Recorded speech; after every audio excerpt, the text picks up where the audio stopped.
कागल तालुक्यातील भडगाव येथे गुरुवारी दुपारी एका गरीब शेतमजुराच्या बंद घराचं कुलूप उघडून चोरट्यांनी ₹2.25 लाख रुपयाचा ऐवज पळवला.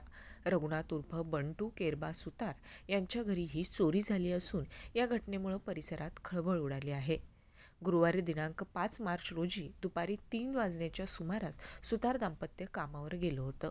चोरट्यांनी खिडकीत ठेवलेली घराची चावी शोधून काढली आणि त्याच चावीने कुलूप उघडून आत प्रवेश केला.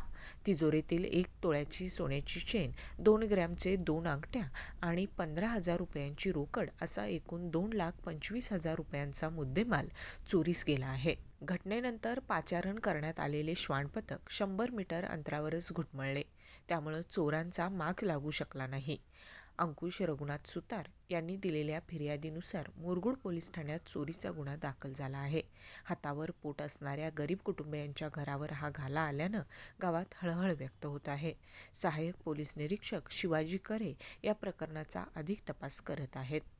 मुरगुडहून सर्जेराव भाट.